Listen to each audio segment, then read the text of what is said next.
किरे चंद तू से बसु अत तो फेरिया बट को आम बुढ़ा बुढ़ी दीटा चातक पकी बुढ़ी अने बसु ए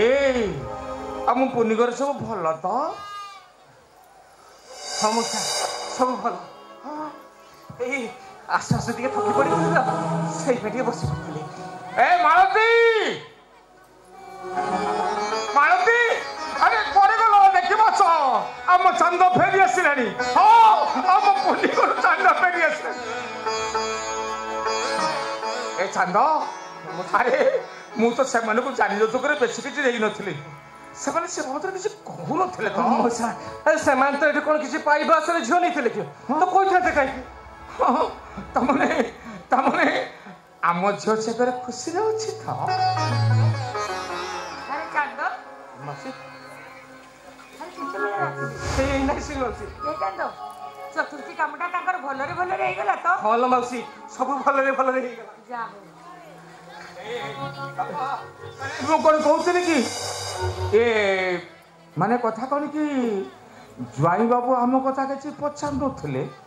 पचारथिले मौसा से पचारथिले मु भी कहि देली मु कहि देली सब भल मौसा के संगे मु फोन ले कथे दिन से पड़िसा घर ताको फोन रे कथा हितली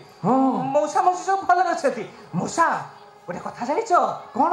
ताकर भोजी भात बहुत जाक जमक रहितिला हां संध्या ठार आरंभ होला जे राति 10टा 12टा पर्यंत चलीला आम बाबूंको घर न हो आम बाबूंको घर बा बाबूंको घरटा पूरा राजमहल परि लागुथला और ताको साज सज्जा को देखि मु तो पूरा टेरा हे गेली बोलो मौसी हां हां हेई थिबो अरे आम पुनीटा तो देखिए को भारी सुंदर हे साज सज्जा रे पूरा तो आम पुनी परी भलिया देखा जाय बोलो मौसी हम पुनी पूरा परी टे भली लागुथला परिस्थिति लागुथला हां ए मालती आला चांद कोन कोन छोड़ी मारछुती ए मालती आला मो पुनी न सतरे बड़ भाग्यवती लो तान होइथिले काहे केते बड़ घर से पुणी आम घरे बंधु बांधिले आम पुनी न से घरे पूरा राड़ी बरी चली बोलो आउ कौन बा चंद हम कथा किछ पचार नथिला हां ला पचारथिला मु कहली बा सब भलो अछि सब भलो चंद ए चंद मूर्ख मत सुनबा अरे तो बचो तो सुन मु तो सुन ए मूर्ख मु तो कोन सही कथा पचारली तू कहलु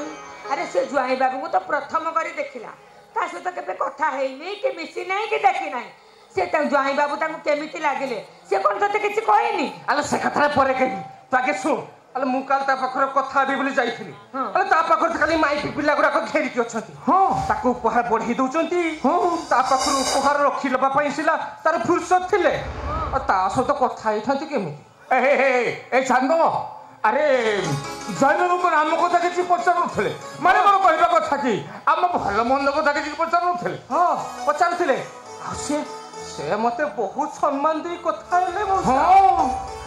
बहुत सम्मान देले आ कहिले मौसा मौसी के जाई कहि दबो हां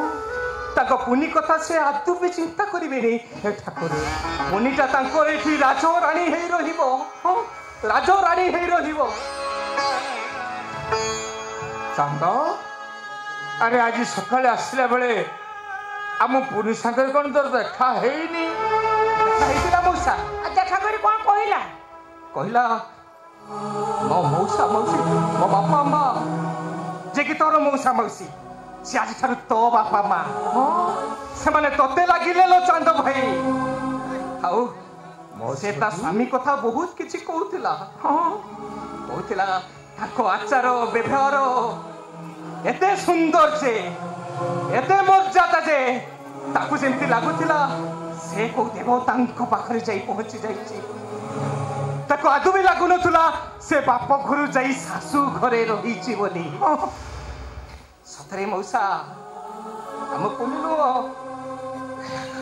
हम पुनी पूरा खुशी रे पोते होई पड़ीची मौसा चंद ए चंद मारी तू कांदिलु कहीं नहीं मौसा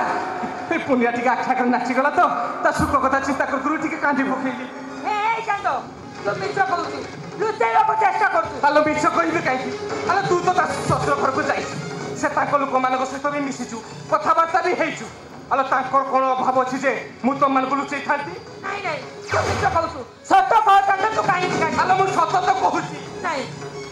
आलो मु सत कहूची मौसा भी मते ताको घर को लेके जाइथिले सब जिंस देखि आसिले कोथे ताको अभाव अछि आलो तमे माने को झियो देइछ आज न होले तो काली ताको घर को जीवो ना जीवनी जाइके निज आखिर सब जिंस देखि पाले निजे जानि पारिबो ना नाही ए तू मिछ कह ना तते तते तो माउसी रो राणा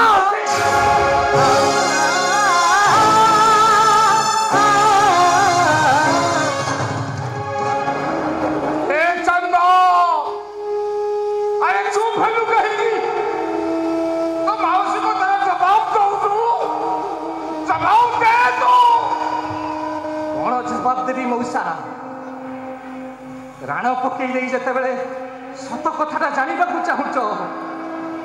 मो कोन मो माउसी रो अमंगल चिंता करि पारिबे चांद जानिबा को चाहुच ना तुम दियो जानिबा को चाहुच ना तुम पुनीटा केमिति अछि अरे कह ताले सुनो तुम जुआई केवल मद्यपकी नष्ट चरित्र नुह सहीटा जड़े बेश्यासक्त मनीष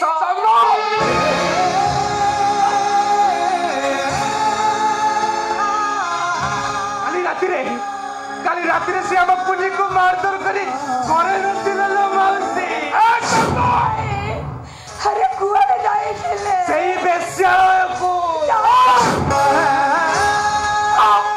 आ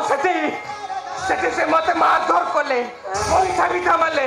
आई मौसी को माइला भई मते मारी चलीले सेठी तक मन बुझलनी जे मो पेखरे कुकुर चेन पकेई मते दांड द्वारे बांधी देले लो